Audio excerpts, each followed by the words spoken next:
अभी तक हमने कर लिया था इंडियन पार्टनरशिप एक्ट 1932, वो हमने पूरा कंप्लीट कर लिया था, ठीक है। So from today we are going to start our new chapter, our new act, that is chapter number 7, the negotiable instrument act 1881। ये एक्ट को मेरे को आपको स्टार्ट करवाना था chapter bills of exchange accounts में जो है, क्योंकि इतने सारे टर्म्स बिल्कुल सिमिलर है, बहुत इजी चैप्टर है। स्टूडेंट्स को नॉर्मली ये चैप्टर इतना कंफ्यूजिंग लगता है, वो याद नहीं कर पाते, पता नहीं क्यों इस चैप्टर को छोड़ाते हैं। और एग्जाम में वेटेज अच्छी खासी वेटेज रखता है, 14 to 16 मार्क्स। तो हम इसको कवर करेंगे 100%, एक एक चीज हम इसकी कवर करेंगे इन डेप्थ। उम्मीद करूंगा कि ये चैप्टर आपको अच्छे से समझ में आए। आपको मेरे साथ साथ इसको होमवर्क करो, अपने नोट्स बनाओ। लेट्स स्टार्ट करें। सबसे पहले नेगोशिएबल इंस्ट्रूमेंट एक्ट होता क्या है? कुछ भी, कोई भी ऐसी चीज अदर देन करेंसी, कोई भी ऐसी चीज अदर देन करेंसी जो लीगली इनफोर्सेबल हो। क्या मतलब? इस माउस की value, let's suppose this is the mouse, firstly let's suppose we can consider it as negotiable instrument. It means 10,000 की वैल्यू है इसकी, मैं यहाँ पे 10,000 रुपए लिख के आपको दे दूं, इसकी वैल्यू कितनी हो जाएगी? 10,000। क्या हो जाएगी? द आंसर इज नो, क्योंकि it is not consider as negotiable instrument act as per this है। बट अगर मैं चेक पे साइन करके आपको 10,000 की वैल्यू दे दूं, क्या मैं इसको आप इजीली आपके लिए वैल्यू बन जाएगी उसकी? बन जाएगी, क्योंकि लॉ की नजर में वो नेगोशिएबल इंस्ट्रूमेंट एक्ट के अंदर आती है वो चीज, ठीक है। Let's start. पुराने टाइम की बात करें, सबसे पहले क्या नेगोशिएबल इंस्ट्रूमेंट एक्ट की हम स्टार्टिंग करते हैं। मेरे साथ साथ वर्ड टू वर्ड पढ़ना, याद नहीं करना है चीज, ना ही लिखना नोट्स में। सबसे पहले पुराने टाइम के अंदर नेगोशिएबल इंस्ट्रूमेंट एक्ट की बात करते हैं। ये क्यों आया, कहां से आया? The law relating to the negotiable instrument, कौन कौन से लॉ नेगोशिएबल इंस्ट्रूमेंट से रिलेटेड है? Is the law of commercial world, मतलब टुडेज वर्ल्ड, यहां लिख लो today's world, today's business world. आज हम बिजनेस की बात करें। Which enacted to facilitate, facilitate मतलब हेल्प करना, टू हेल्प करना। किस में हेल्प करता है नेगोशिएबल इंस्ट्रूमेंट? हमारे activity of trade and commerce. अगर बच्चों नेगोशिएबल इंस्ट्रूमेंट एक्ट ना हो, क्या बिजनेस करना पॉसिबल है? नहीं, इतना करेंसी कहां से लेके आएंगे हम? अगर नेगोशिएबल इंस्ट्रूमेंट नहीं होगा, मतलब सारा काम किसमें होगा? रोकड़ा में, कैश में। इन द सेंस ना चेक होंगे, ना हमारा अकाउंटिंग ट्रांजेक्शन होंगी, ना हमारे बिल्स ऑफ एक्सचेंज होंगे, हमारा कुछ भी नहीं होगा, सारा हमें कैश पे होगा, डेटर क्रेडिटर पे कोई सीन नहीं होगा। क्या प्राइमा फेसाई देखा जाए पॉसिबल है ये चीज? The answer is no. It means negotiable instrument पे हमारा पूरा बिजनेस डिपेंड करता है। वो हेल्प करेगा हमारी ट्रेड और कॉमर्स में। मेकिंग प्रोविजन, हेल्प करने में। फॉर गिविंग सेंसिटिव मतलब वर्थ, वैल्यू देना इंस्ट्रूमेंट ऑफ क्रेडिट को, which could be deemed to be convertible into money और easily passes from one person to another. एक नेगोशिएबल इंस्ट्रूमेंट एक्ट को हम इजिली कन्वर्ट कर सकते हैं मनी में। चेक को कन्वर्ट कर सकते हैं, बिल्कुल कर सकते हैं। क्या एक पर्सन से दूसरे पर्सन को ट्रांसफर कर सकते हैं? बिल्कुल कर सकते हैं। समझ में आया? In the absence of such instrument, अगर ये इंस्ट्रूमेंट ना हो तो हमारा ट्रेड और कॉमर्स है, जो हमारा बिजनेस है, वो एडवर्सली इफेक्टेड होगा और वो प्रैक्टिकली पॉसिबल नहीं होगा हमें ट्रेडिंग करना, क्योंकि बहुत बल्क ऑफ करेंसी आ जाएगी हमारी फोर्स में, जो कि प्रैक्टिकली पॉसिबल ही नहीं होगा। इसीलिए हमारा नेगोशिएबल इंस्ट्रूमेंट एक्ट की हेल्प से हम बिजनेस ट्रेड को फुलफिल करते हैं। जनरल रीड करना है, पेपर में नहीं आएगा ये। The main objective of NII, मैं एनआईआई बोलूंगा, 1881 याद कर लोगे। एनआईआई 1881, हमने कितने एक्ट पढ़े अभी तक? This is our fourth act. First act कौन सा था हमारा? पूरा बोलो, कौन से ईयर में आया? एक सेकंड तो बोलो। कंपनीज एक्ट कब आया? उसके बाद क्या पढ़ा हमने? नहीं पढ़ा। उसके बाद क्या पढ़ा? एलएलपी एक्ट कब आया? 2008 में। उसके बाद क्या पढ़ा? इंडियन पार्टनरशिप कब आया? 1932। याद करना है हमने साल भी, मैं आपको इसका भी एक रीजन बताऊंगा क्यों। नेगोशिएबल इंस्ट्रूमेंट एक्ट कब आया? 1881। याद कर लोगे, हो जाएगा। ये क्यों आया? टू लीगलाइज और रेगुलेट करना सिस्टम, नेगोशिएबल इंस्ट्रूमेंट के सिस्टम को लीगलाइज करना और रेगुलेट करना। कैसे सर? पुराने टाइम में क्या होता था? हुंडीज होती थी। आज से लगभग 100 साल पहले, जब हमें आजादी नहीं मिली थी, तो क्या होता था? एक हुंडी होती थी, हुंडी एक साइन हो जाते थे बस, उस पर वही मान लिया जाता था कि करेंसी पेपर है हमारा। बट नेगोशिएबल इंस्ट्रूमेंट आके उसको लीगलाइज कर दिया। कल को चेक अगर बाउंस हो जाता है या डिसऑनर हो जाता है, क्या हम उसके बेस पे हम केस कर सकते हैं? बिल्कुल कर सकते हैं। बिल्स ऑफ एक्सचेंज ये तो पढ़ रहे थे हम। डिसऑनर नोटिंग चार्जेस देके केस नहीं करते थे हम कोर्ट में जाके, बिल्कुल कर सकते हैं, लीगलाइज हो गया। हुंडीज होती थी, हुंडीज आपको मैं बताऊंगा, हुंडीज करके एक आता था, सर्टिफिकेट होता था उसपे, जो वहां के राजा महाराजा थे वो साइन या वो कर देते थे, स्टाम्प और लगा देते थे उसपे, उसके बेसिस पे सारी करेंसी बनती थी। तब उस चीज को कवर अप करने के लिए धीरे धीरे करेंसी का निर्माण हुआ, रुपीज आए, उसके बाद नेगोशिएबल इंस्ट्रूमेंट आए। ये इंस्ट्रूमेंट इजीली ट्रांसफर हो सकता है एक पर्सन से दूसरे पर्सन से बाय नेगोशिएशन, नेगोशिएशन के तौर पे। मैं बताता हूँ क्या आगे पढ़ेंगे हम। Just like movable goods, this means that instrument like cheques, आगे ना cheques, bills of exchange, promissory note, ये दो चीज तो हम पढ़ रहे हैं। चेक्स हम पढ़ेंगे, हम एक पर्सन से दूसरे पर्सन से ट्रांसफर कर सकते हैं और पेमेंट उनसे ले सकते हैं। इंडिया के अंदर एक्ट है, एक्ट हमारे को promissory note, bills of exchange, cheque के लिए लगाता है। ये एक्ट पूरे इंडिया पे एप्लीकेबल होता है। The act apply to whole India but nothing here in contact the effect of RBI. Section 21 which provide RBI has the act to transact the business. इसका क्या मतलब है इस लाइन का, मैंने यहाँ ब्रैकेट में लिखा है, देखो क्या, under negotiable instrument act 1881 normally the custom and usages prevailing the business as followed in relation to negotiable instrument. क्या मतलब, हमारा बिजनेस चला आ रहा है पुराना 100 साल से, मेरे पड़ दादाजी, मेरे दादाजी के भी दादाजी वो बिजनेस चला रहे थे, हमारी पीढ़ियों पीढ़ियों दर पीढ़ियों से हमारा बिजनेस चला रहा है। हमारे एक ट्रेडिशन था जवान की वैल्यू, हमने जवान की वैल्यू दे दी, ठीक है। और क्या था हमारा वो, हमारी क्या थी वो, कस्टम एंड यूजेस था, हमारा बिजनेस करने का तरीका था, कोई मुकर नहीं सकता था, उससे कोई मना नहीं कर सकता था। Prevailing in business are followed by negotiable instrument, क्या मतलब, it is clearly stated that the instrument such as cheque और बिल, कोई भी चेक और बिल होगा, only the provision of act shall apply to the transaction, then custom will not apply. अगर मैंने check दे दिया, चेक दे दिया तो चेक की वैल्यू ज्यादा मानी जाएगी, हमारे कस्टम और यूजेस की वैल्यू मानी जाएगी, देन सॉरी चेक की वैल्यू, क्योंकि जहां पे हमारा पुराना कस्टम ट्रेडिशन चला रहा है उसको ये ओवरराइड करता है नेगोशिएबल इंस्ट्रूमेंट एक्ट। क्या मतलब, यार मैंने बोल दिया मैं पैसे दूंगा, प्रोमिसरी नोट लिख दो सर।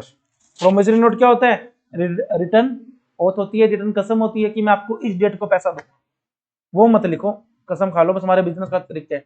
अगर वो नोट लिख दिया, क्या वैल्यू किसकी बड़ी होगी, हमारे कस्टम की, हमारे प्रोमिसरी नोट की, प्रोमिसरी नोट की। इसका मतलब सिंपल वही हुआ कि वैल्यू किसकी ज्यादा होगी, नेगोशिएबल इंस्ट्रूमेंट एक्ट की, और प्रोविजन वही चीज को फुलफिल करेंगे, वर्ड टू वर्ड वही चीज है, ठीक है। ये एप्लीकेबल होगा एक्ट किस पे, हुंडीज पे, आ गया ना, हुंडीज पे जो पुराने एक्ट थे, जब तक कोई स्पेसिफिक इस पे एग्रीमेंट ना हुआ हो। इन एडिशन के साथ साथ सर्टेन अदर इंस्ट्रूमेंट्स होते हैं, ट्रेजरी बिल, ट्रेजरी बिल होते थे पुराने टाइम के बिल्स बिजनेस करने के लिए। बियरर डिवेंचर्स, बियरर डिवेंचर मतलब मैंने किसी भी कंपनी का कोई डिवेंचर परचेज कर लिया, डिवेंचर समझते हो, कंपनी डिवेंचर इशू करती है, सुना कभी, 10,000 डिवेंचर इशू कर दिए, 1 लाख रुपए, 10,000 डिवेंचर इशू कर दिए, 10 रुपए का एक, मतलब मैंने कंपनी में इतना पैसे इन्वेस्ट किया, कंपनी मुझे क्या देगी, फिक्स्ड इंटरेस्ट, यही मतलब हुआ। उसका डिबेंचर की जो रिसीट होगी वो भी एक इंस्ट्रूमेंट माना जाएगा, उसके भी लिए भी हम लीगलाइज केस कर सकते हैं। रेलवे रिसीट, रेलवे की टिकट्स, डिलीवरी ऑर्डर, मैंने कोई सामान मंगवाया है, मुझे इंपोर्ट करवाया है, एक्सपोर्ट कराया है, डिलीवरी ऑर्डर मिल गया। Bills of lading, bills of lading मतलब मैंने कस्टम से कोई सामान मंगवाया है, वहां से मुझे बिल जनरेट हुआ है, सारे के सारे नेगोशिएबल इंस्ट्रूमेंट माने जाएंगे, आइदर बाय मर्केंटाइल कस्टम, उनके कस्टम के हिसाब से, या फिर कोई और लोग के हिसाब से, जो स्पेसिफिकली यहाँ इस सेक्टर में कवर नहीं होता। मेरी बात समझ में, क्या था,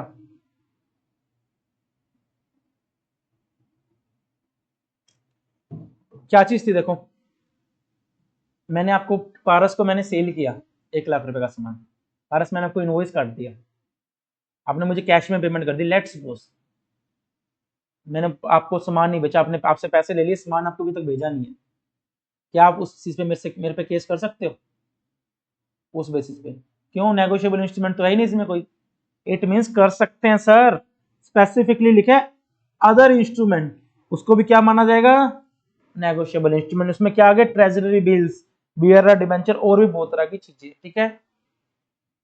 टाइम टू टाइम अमेंडमेंट होती रही, पहले ये अमेंडमेंट 2002 में, फिर 2015 में, फिर 2018 में, कोई दिक्कत नहीं पड़ना। अब आ जाओ बेसिक टर्मिनोलॉजी, यहां तक तो मैंने सिर्फ ये बताया क्या होते हैं कैसे होते हैं, चैप्टर मेरा यहाँ से स्टार्ट है। इतना इजी लगेगा कंसेप्ट आपको, बिलीव मी, बहुत इजी लगेगी सारी टर्मिनोलॉजी। ये किसकी वजह से इजी लग रहा है बोलो?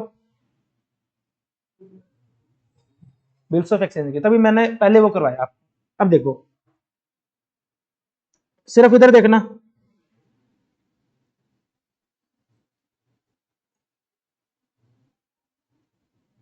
ये कुछ जाना पहचाना से है डायग्राम? किसका डायग्राम है ये?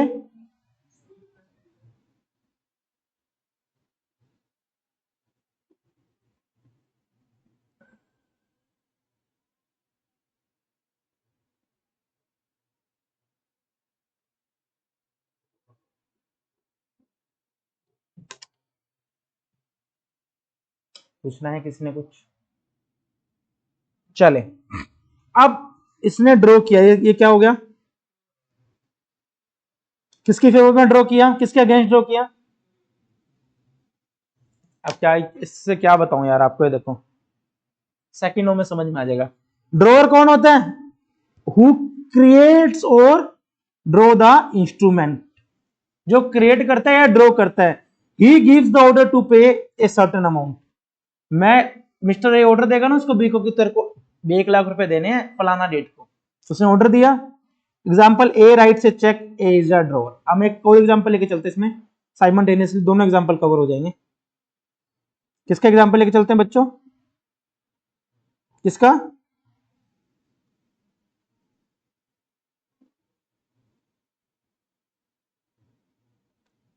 ए ने क्या किया, नीचे साइन कर दिया, 10,000 रुपए का चेक को दे दिया, किसको?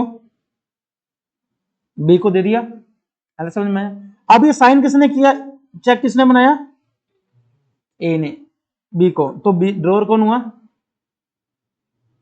ए।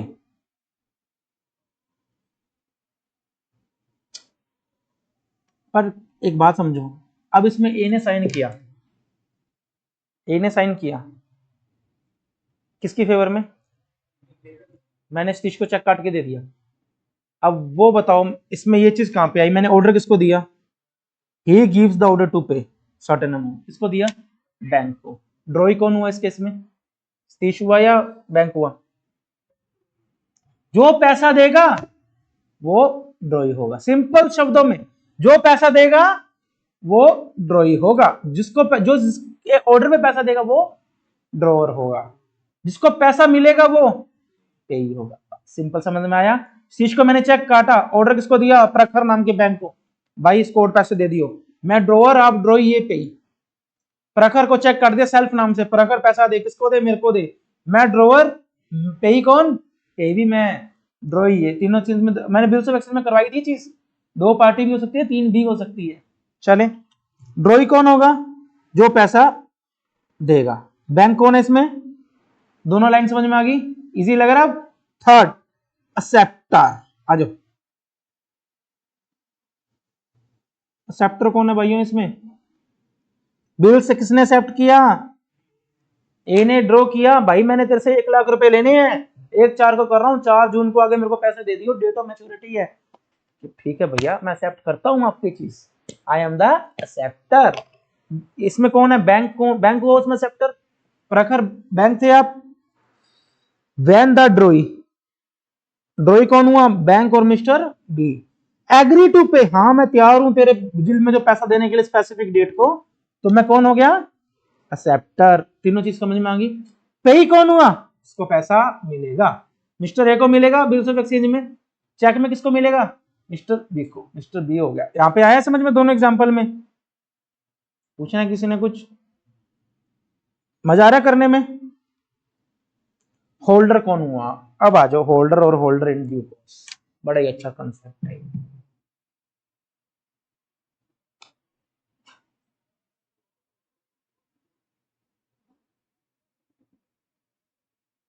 B holder is the who is legally entitled to possess the instrument receive the amount due. अब देखो इस केस के अंदर बी आर किसकी पॉकेट में पड़े? एक ही पॉकेट में पड़ा है, यस या नो? 2 महीने 3 महीने संभाल के रखेगा, एक और मान के चलो। होल्डर कौन हुआ? कौन हुआ? Simple, a person is the holder who is legally entitled, जो legally entitled to possess the document instrument और अमाउंट रिसीव करेगा। पोजेशन चेक का है और क्लेम पेमेंट भी इज द होल्डर। मैंने स्टेज के नाम चेक काटा, स्टेज के बाद चेक पड़ा है वो, तो ये होल्डर हो गया cheque, simple. Holder in due course. A ने पैसा किसको, ए ने सामान ये जो बेचा किसी से तो परचेज किया होगा, सी से उसने परचेज किया, ये चेक किसको दे दिया, बिल्स ऑफ एक्सचेंज, सी को इंडोर्स कर दिया। तो होल्डर इन ड्यू कोर्स कौन हो गया, सी, सिंपल। ये होल्डर इन ड्यू कोर्स मतलब जिसने वो इंस्ट्रूमेंट लिया किसके बदले, कंसिडरेशन। कंसिडरेशन क्या था इसमें, गुड्स जो उसने ए को बेचे थे, ए ने आगे बी को बेच दिए, याद है, इन गुड फेथ, अच्छे फेथ में, और बिफोर इट्स मैच्योरिटी से पहले लिया। Such person legal rights enjoy करेगा चाहे उसमें डिफेक्ट ही क्यों ना हो। What do you mean by that, what do you mean by that, bills of exchange में मेरे बीआर में क्या डिफेक्ट हो सकता है, कल को बिल मेरा डिसऑनर हो गया तो सी को तो भैया लीगली पैसा मिलेगा ही मिलेगा, भुगतेगा कौन उसको, ए। याद आया, बैंक का जब डिस्काउंट करता था, बैंक के केस में डिसऑनर रहता था, इसके अकाउंट से पहले कटते थे, एक अकाउंट से नहीं कटते थे, याद करो, ए अकाउंट से द्वारा लेके, याद आया कुछ बिल्स ऑफ एक्सचेंज में। अल्टीमेटली सी को स्पेशल राइट्स मिलेंगे। 6 के 6 पॉइंट समझ में आ गए। 7 इंडोर्समेंट, यार क्या सिंपल शब्द है, जिसके फेवर में इंडोर्स किया जाता है, सी की फेवर में इंडोर्स किया। इंडोर्समेंट मीन साइनिंग और ट्रांसफरिंग द इंस्ट्रूमेंट। ये चेक था एचडीएफसी बैंक का, यहाँ पे मैं हूं, मेरे साइन हो गए पार्ट के, मैंने किसको ट्रांसफर कर दिया, पे ही कौन है यहाँ पे, तीस की फेवर मैंने इंडोर्स कर दिया, इंडोर्सी। इंडोर्सर कौन हुआ इसमें, जो ट्रांसफर करेगा, मिस्टर ए। इंडोर्सी कौन हुआ, जिसकी फेवर में ट्रांसफर हुआ, मिस्टर सी। एग्जांपल के हिसाब से बोलो बोलो, कुछ पूछना है। कंसेप्ट मैंने पूरे ड्राइंग बनाई हुई है, ए ने इंस्ट्रूमेंट ड्रॉ किया, ये वो बन जाएगा, ये वो बन जाएगा। समरी पूरी एक ना मास्टर एग्जांपल बताया सिर्फ स्टूडेंट्स के लिए, पूरी कंसेप्ट की स्टोरी इसके अंदर आ गई, पूरे बिल्स ऑफ एक्सचेंज की, पूरे नेगोशिएबल इंस्ट्रूमेंट की, बहुत अच्छे से बनाई है मैंने इस चीज को। अच्छे से पढ़ लोगे इसको, होमवर्क लिखो इस कंसेप्ट की स्टोरी को। टॉपिक इजी लग रहा है नेगोशिएबल अभी तक, पढ़ो एक बार। कुछ डाउट्स आए हैं लाइव पे, मैं देख लेता हूं।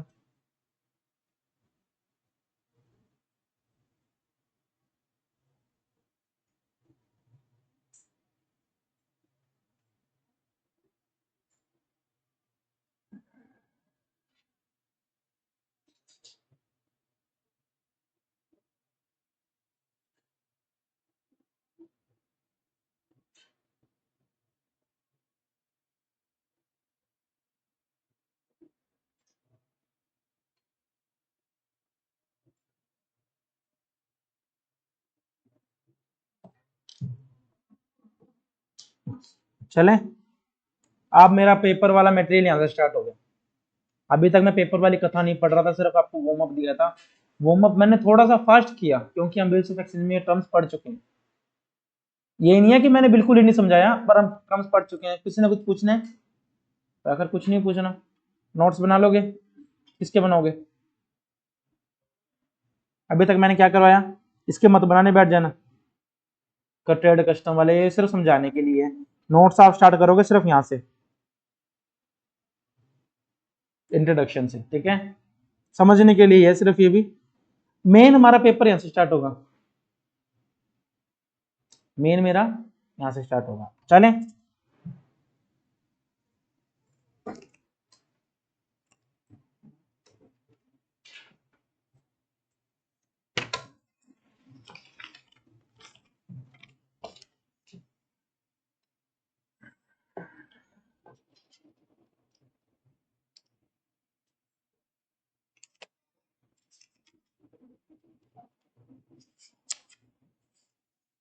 कहीं भी कॉपी पे लिख लो या रफ पे लिख लो, घर पे जाके जब पेयर के नोट्स बनाओगे, ये चीज तो नेगोशिएबल इंस्ट्रूमेंट एक्ट का कहीं से भी कोई भी क्वेश्चन आ जाए, जब तक रेलिवेंस ना हो, ये चीज तो लिख के आनी है। मीनिंग डेफिनेशन याद करवा दूं, नेगोशिएबल इंस्ट्रूमेंट जैसे हमने फॉरेन कंपनी की डेफिनेशन करी थी, फॉरेन कंपनी की डेफिनेशन करी थी हमने, सेम ऐसे हमने गवर्नमेंट कंपनी की भी करी थी, स्मॉल कंपनी की भी करी थी, याद है।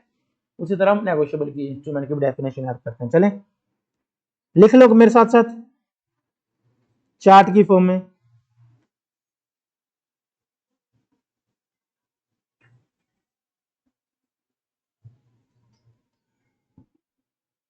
जब भी आ जाए पेपर में चीज तो लिखनी ही लिखनी है।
घर पे जाके फेयर कॉपी में लिखना है इसको, साइनिंग और इंडोर्समेंट और डिलीवरी।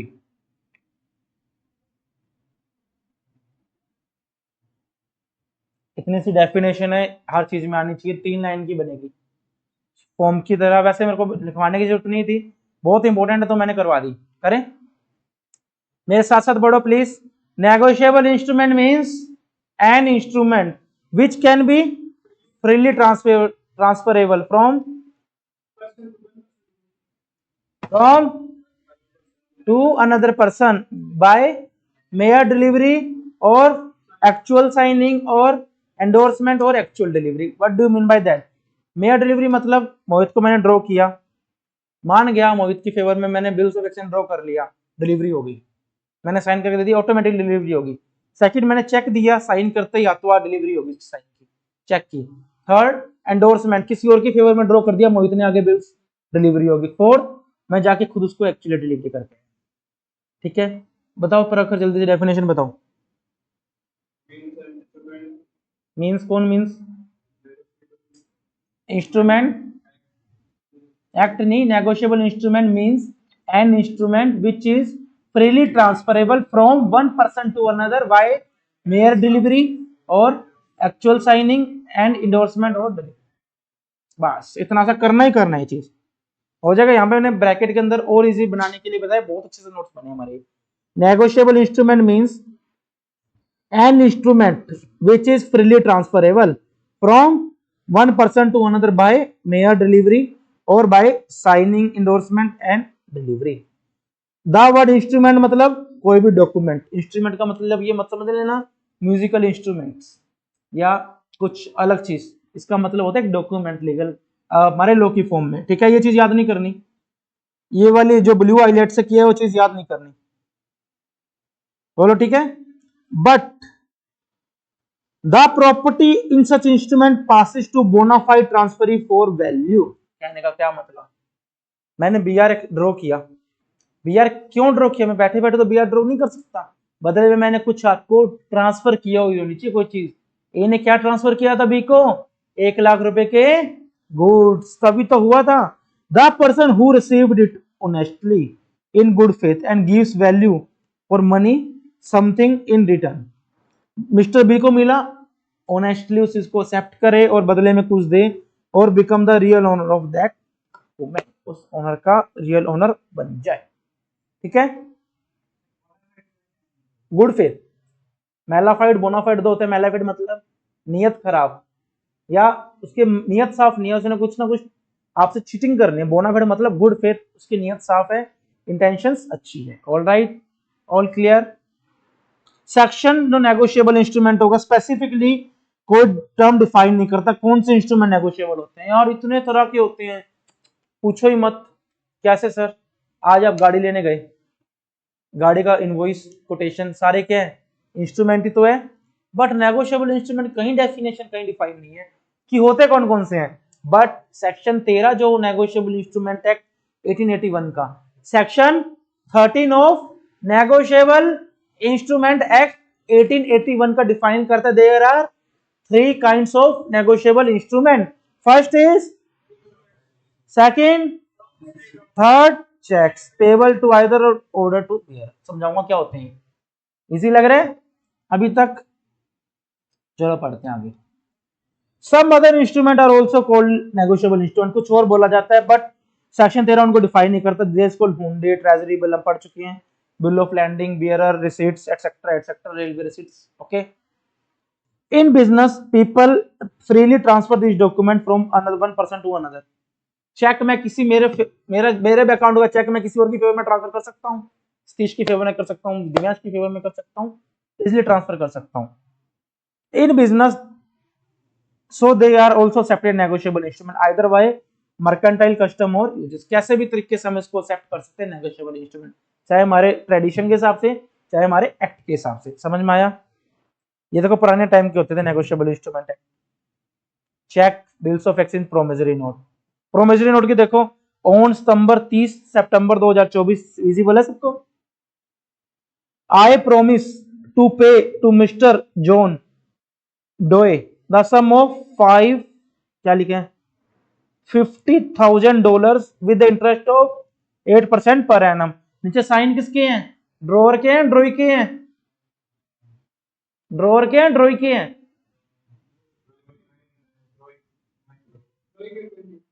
ड्रॉई वाले रेज योर हैंड। ड्रॉवर वाले यार, लिखा किसने है? जो लिखता है वही तो ड्रॉवर होता है। जो एप्लीकेशन लिखेगा वही तो बिल्स ऑफ एक्सचेंज में बी आर मिस्टर ए ने लिखा था ना पहले, तो ड्रॉवर हो गया। इसमें कौन हुआ? मे भी मैंने वो कराया था, जिसने साइन किया, जिसने प्रॉमिस करी, ही इज द ड्रॉवर। आप कंफ्यूज हो रहे हो? मैं इसमें आप पे ही मत समझना, इसमें ड्रॉ ही पे ही होगा, मेरी बात समझना। ड्रॉवर किसने किया, लिखा किसने? इसमें डेविड ने लिखा, मतलब मिस्टर बिल जो पेमेंट कर रहा है बिल्स ऑफ एक्सचेंज में अपोजिट है। जॉन डोई पे ही नहीं हुआ, जिसको पेमेंट मिलेगी।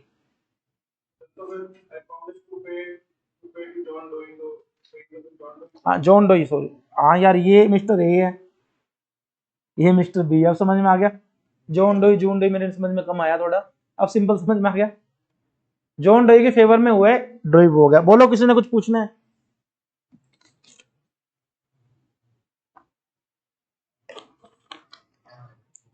दो एक्ट टेढ़े हैं लोग के अंदर, टेढ़ा है पर मेरा है, याद है? कौन कौन से एक्ट दो थोड़े से थे? एक तो कंपनीज एक्ट, एक नेगोशिएबल। इसमें ऐसे ऐसी टर्म्स होते हैं, इसमें मैंने इतनी पिक्चर्स डाली है क्योंकि पिक्चर से आपको बेटर समझ में आएगी चीज। एक सेकंड रुक जाओ, बोल रहा हूँ। बाकी आपको पार्टनरशिप में, एलएलपी में, कॉन्ट्रैक्ट में पिक्चर्स इतनी नहीं मिलेगी। कभी एक रीजन है, उसमें बहुत सिंपल लैंग्वेज है। इसमें आने वाले जब हम पढ़ेंगे धीरे धीरे लैंग्वेज थोड़ी अजीब होगी, तब करके आपको इजीली आप इसको रिटेन कर पाओ। बोलो।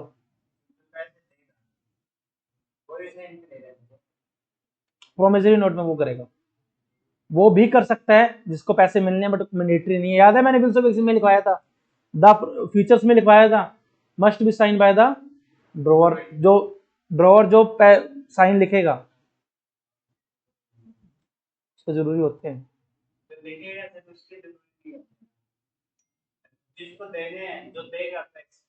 प्रोमिसरी नोट कौन देगा? जो लिखेगा।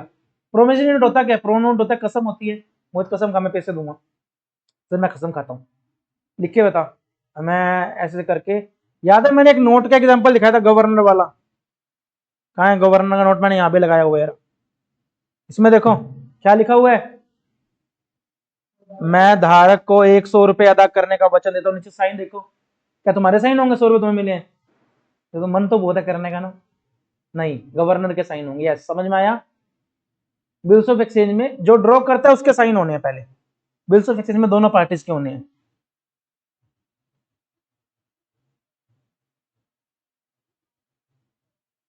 चले, a negotiable instrument is payable. कब पेबल होगा? To order, when it is express to be payable, clear cut लिखाओ। आपने ये नीचे वाली लाइन देखो, मैंने ना जो नीचे लाइन है ना ऐसे कर्सिव हैंडराइटिंग में, ये सिर्फ आपको समझाने के लिए है। इसकी लैंग्वेज थोड़ी अजीब है, आपको समझ में नहीं आएगी, कंफ्यूजिंग हो जाएगी, तब मैंने और इस सिंप्लीफाइड लैंग्वेज में इसको बनाया है। क्या? It is clearly express to be payable, मतलब it clearly said that it must to be paid to a particular person और देयर ऑर्डर। चेक पे क्या लिखा हुआ है? बैंक को मैंने क्या बोला? Pay to Satish Kumar, clear clear लिखा हुआ सतीश कुमार। तो ड्रॉई कौन है? बैंक। पेमेंट तो बैंक करेगा, ड्रॉर मैं हूं, पे ये है। तो बैंक को मैंने क्लियर कट इंस्ट्रक्शन दे दी, बैंक पैसा दे दियो। बीआर में क्या क्लियर कट इंस्ट्रक्शन मिली? मिस्टर बी पैसा देगा, वही चीज है। When it is expressed to be payable or specific person does not contain the word prohibiting the transfer, क्या मतलब? It is transfer by endorsement or delivery, मतलब it is made to a specific person and it does not stop the person from transferring to someone else।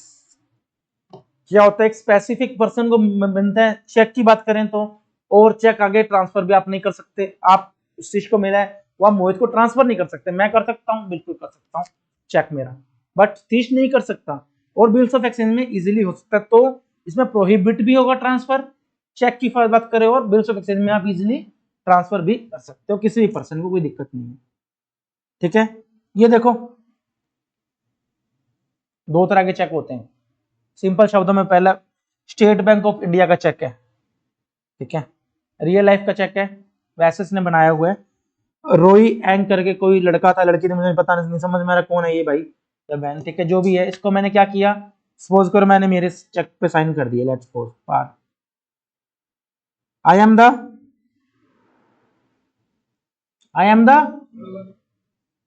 He is the, he और she is the, ये चीज समझ में आई? ये क्या हो गया यहाँ पे? अकाउंट पे ही, मतलब आपने देखा होगा अकाउंट पे ही बन जाता है कि ये जो रोई एंग है, ये भैया पैसे नहीं निकाल सकती, ये सीधे रोई एंग के अकाउंट में ही जाएंगे। समझ में आया? कैश में देखो क्या है, सेल्फ के चेक में जैन डोई करके कोई है, इसका मतलब क्या? ये जो इतने रुपए का चेक है, इसको कैश मिलेगा, अकाउंट में नहीं जाएगा। आया समझ में?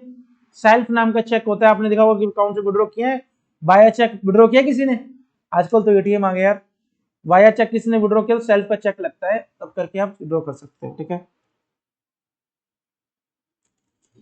ए negotiable instrument is payable to bearer. Bearer मतलब जिस पर्सन का नाम होता है। When it is expressed to be payable it is clearly share that it is to payable, जो उसने होल्ड किया हो, जिस पर्सन ने होल्ड किया हो स्पेसिफिकली उसको ही मिलेगा।